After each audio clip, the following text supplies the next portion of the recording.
Liberal media silent. After a full campaign cycle of the left warning us that if we elected President Trump we would all die horrible deaths, we're still here. Despite the months of stories about all sorts of wrongdoing, the left still hasn't been successful in making us regret our decision, or in making the country spiral out of control. In fact, those who voted for the president seem more firmly behind him than ever, and his approval ratings keep increasing. This doesn't keep the left from upping the ante though, pushing stories about Russia and other foreign diplomats as hard as they possibly can, attempting to sabotage the country from the inside. Those of us who are able to function without being told what to think though are seeing right through that. The business owners and other economy stimulators of the nation are hard at work, making the U.S. economy healthy and strong. The real producers have been pushing so hard with President Trump at the helm that the stock market has made some new records. And not just once or twice, but 8 times. If this kind of thing keeps up, the out-left aren't going to have anything to blame on the president, and that's going to break their little liberal hearts. Many mainstream media companies have tried to downplay the dramatic. Even CNBC was forced to report about this amazing increase in the stock market. U.S. equities rose on Friday on better-than-expected employment data. The Dow Jones Industrial Average hit a record high and closed 66.71 points at 22,092.81. Goldman Sachs contributed the most gains. The index also posted its 8th straight record close.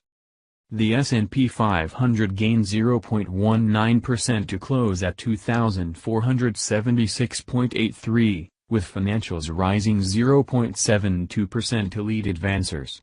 The Nasdaq Composite closed 0.18% higher at 6,351.56. Banks, including Goldman Sachs, outperformed the market, with the SPDR S&P Bank Exchange Traded Fund, KBE, advancing 0.81%. The space received a boost from a jump in interest rates, which followed strong U.S. employment data.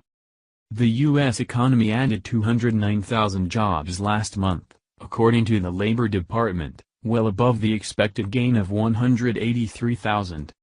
If this were a company reporting earnings, this would be a beat and raise in guidance, said Art Hogan, chief market strategist at Wunderlich Securities.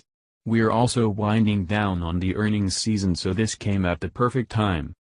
The closely watched wage number was unchanged from previous months, with average hourly earnings up 2.5%. The average work week also was unchanged at 34.5 hours.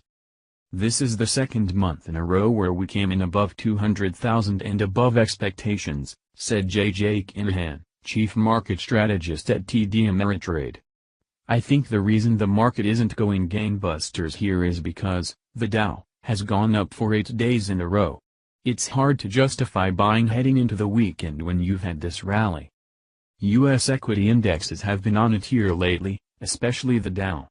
The 30 stock index has notched 7 straight record closes and broke above 22,000 for the first time on Wednesday. Investors paid close attention to the report as they looked for clues about the Federal Reserve's plans for future monetary policy changes.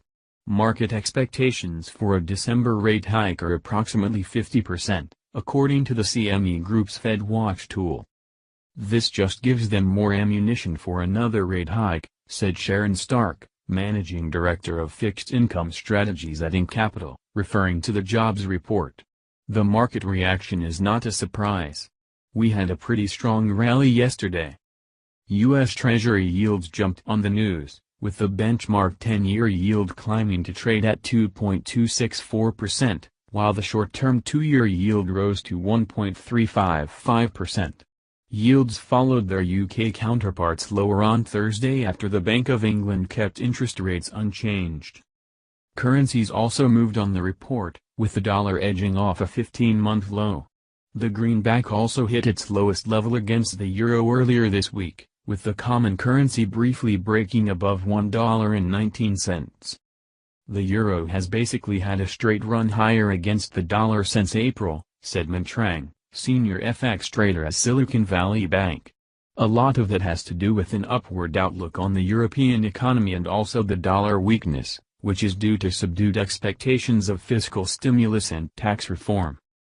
The dollar soared soon after President Donald Trump was elected, but has dropped more than 8% this year. Trump's administration has been mired by multiple failed attempts at repealing and replacing Obamacare, as well as an ongoing investigation into Russia's involvement in the U.S. election. On Thursday afternoon, The Wall Street Journal first reported that Robert Mueller, the special counsel leading the investigation on Russia, impaneled a grand jury. Healthcare reform is dead, but that's already baked into the market, said Tom Martin, senior portfolio manager at Globalt. Now they're pivoting to tax reform. If that peters out altogether, then that could be a negative for the market. So in other words, despite all of the efforts by the left to distract and disturb, the economy is still thriving. No matter what the left does to try and artificially suppress the American people, we are ready to get back to being strong and healthy. Many want to hate on the president for his use of social media, but when the regular media has it out for you as badly as they do for President Trump, he's got to find a way to speak to the people who elected him and keep morale up. Don't be surprised if that's making a big difference in how Americans perceive the state of the nation, and therefore how they stimulate the economy. The bottom line is that the president made Americans feel secure, and so they went out and made a difference in the economy. If you're not happy about that, you might want to reevaluate your allegiances.